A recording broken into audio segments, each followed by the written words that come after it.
नाजरीन कराम, सऊदी वजीर खारजा शहजादा फैसल बिन फरहान ने कल डेविस में वर्ल्ड इकोनॉमिक फोरम के एक मुबाहिसे में कहा कि यमन पर पेशरफ्त हो रही है, लेकिन अभी बहुत काम करने की जरूरत है। सऊदी वजीर खारजा ने यमन में गुज़श्ता साल की जंग बंदी को बहाल करने का मुतालबा किया और कहा कि जंग बंदी को मुस्तकिल करने के लिए काम करना चाहिए। अरब न्यूज के मुताबिक उन्होंने कहा कि तनाज़ा सिर्फ सियासी तस्फिये और मुज़ाकरात के जरिए खत्म होगा। उन्होंने मजीद कहा कि हम खित्ते में ताकत और ठोस मईशत इस्तेवार करने के लिए कोशां हैं, तमाम पड़ोसी ममालिक के साथ इस मकसद के लिए ताउन कर रहे हैं। यमन तनाज़ा और हौसी बागी सऊदी अरब के लिए दर्द सर बने हुए हैं। ट्रंप ने जाते जाते हौसी बागियों को दहशतगर्द करार दिया था, लेकिन बाइडन इंतजामिया ने आते ही उन्हें इस फहरिस्त से निकाल दिया। बावर यह कराया गया कि इस इकदाम से इंसानी हमदर्दी की खातिर यमनी मुतासरीन तक पहुंचने की कोशिश की जाएगी, लेकिन बाद में इस अमरीकी मंसूबे के असल खदोखाल वाजे होना शुरू हुए। मालूम हुआ कि अमरीकी हुकाम हौसी बागियों से राब्ते में है।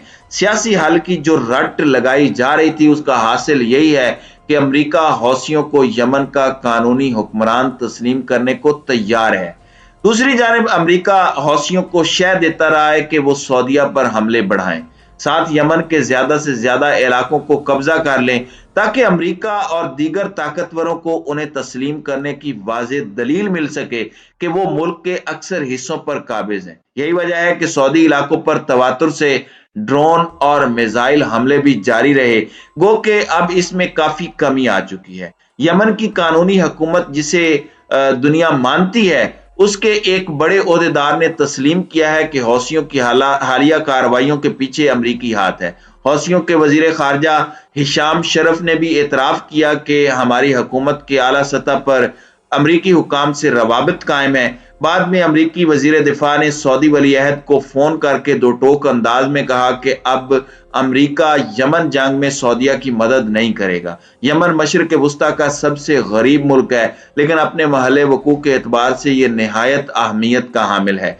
अरब बिहार नामी अवामी तहरीक के दौरान यमन में भी हुकूमत के खिलाफ मुजाहरे हुए और यमन पर 2 अशरों से काबिज जाबिर हुक्मरान सदर अली साले को मुस्ताफी होकर अपने नायब मंसूर हादी को इक्तदार सौंपना पड़ा। नए सदर मंसूर हादी को कई किस्म के चैलेंजेस का सामना करना पड़ा।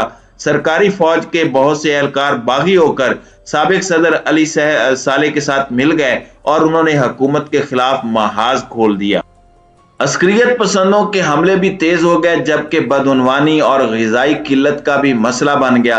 इस सूरत हाल से फायदा उठाते हुए यमन की हौसी तहरीक ने भी सदर के खिलाफ बगावत शुरू कर दी और देखते ही देखते ये तहरीक यमन के कई इलाकों पर काबिज हो गई। फिर दारुल हुकूमत सना भी 2014 में इनके कब्जे में चला गया। अगले बरस तक इनका कब्जा भी मुस्तहकम हो गया और साबिक सदर अली साले की वफादार मिलिशिया के साथ मिलकर हौसियों ने पूरे मुल्क का कंट्रोल संभाल लिया और सदर मंसूर हादी को मुल्क से फरार होना पड़ा। नाज़रीन कराम, वाज़ेह रहे, हौसियों ने अली साले के खिलाफ मुतअद्दिद बार बगावत की थी और बाद में इक़्तिदार पर कब्जे के लिए ये दोनों दुश्मन एक हो गए। हौसी बागी चूंकि ज़ैदी शिया हैं, इसलिए उन्हें ईरान की मुकम्मल पुष्ट पनाही हासिल है। यमन चूंकि सऊदी अरब के जनूब में वाक़ है, इसलिए हौसियों को सऊदी अरब अपने लिए सख्त खतरा महसूस करने लगा। उसने अपने 8 इत्तेहादियों के साथ एक मुश्तरका फोर्स तश्कील दी और 25 मार्च 2015 को आसिफतुल हुज्म यानी फैसला कुन तूफानों के नाम से यमनी बागियों के खिलाफ फौजी ऑपरेशन का ऐलान कर दिया। इस अस्करी ऑपरेशन में अमेरिका की जानिब से सऊदी इत्तेहाद को सपोर्ट हासिल रही, ताहम तवील अरसा गुजरने के बावजूद इस जंग का कोई नतीजा बरामद नहीं हुआ, बल्कि उल्टा नुकसान ही हुआ है। अरब अस्करी मुबस्सिरीन का कहना है कि अमेरिका सऊदी इत्तेहाद को बेवकूफ बनाता रहा। जंगी तैयारों को अहदाफ चूंकि अमरीकी देते थे, वो इन तैयारों से अवामी मराकज और खाली जगहों को हिट करवाते रहे, इसलिए हौसियों का कोई काबिल जिक्र नुकसान अब तक नहीं हुआ। उनकी मरकजी क़यादत भी जिंदा है।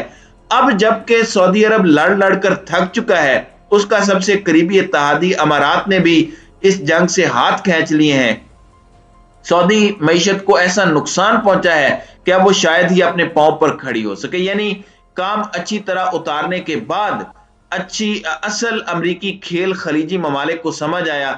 یمن پر حوثیوں کے قبضے کا مطلب یہی ہوگا کہ سعودی عرب کے جنوب میں بھی ایران کا قبضہ ہو گیا۔ شمال میں ویسے بھی عراق ہے جو ایرانی کالونی ہے، یعنی سعودیہ کو تین اطراف سے گھیرے میں لینے کا منصوبہ زیر تکمیل ہے۔ بائیڈن انتظامیہ کا ایران کے ساتھ جوہری معاہدے کی اثر نو تشکیل بھی اسی سلسلے کی کڑی بتائی جاتی ہے۔ بہرحال امریکہ پر بھروسہ کر کے خلیجی اتحادیوں نے خود اپنے پیر پر کلہاڑی ماری ہے۔ حوثی باغیوں سے سعودی شہروں بلکہ حرمین شریفین کو بھی سنگین خطرہ ہے۔ وہ کئی بار ان مقدس مقامات پر میزائل حملے کر چکے ہیں، مگر اس جنگ کو مزید جاری رکھنا بھی بے سود ہے۔ ایک تو اخراجات کے لیے قارون کا خزانہ بھی ناکافی ہے۔ عالمی میڈیا رپورٹس کے مطابق ابتدائی 5 برسوں میں سعودی اتحادیوں کے 700 ارب سے زیادہ ریال کے اخراجات ہو چکے ہیں۔ پھر فضائی حملوں سے عوامی نقصان کے علاوہ کوئی فائدہ بھی نہیں ہو رہا۔ اب سوائے مذاکرات کے کوئی حل نہیں ہے، اس لیے اتحادیوں کو مذاکرات کے ذریعے یہ مسئلہ حل کرنا چاہیے۔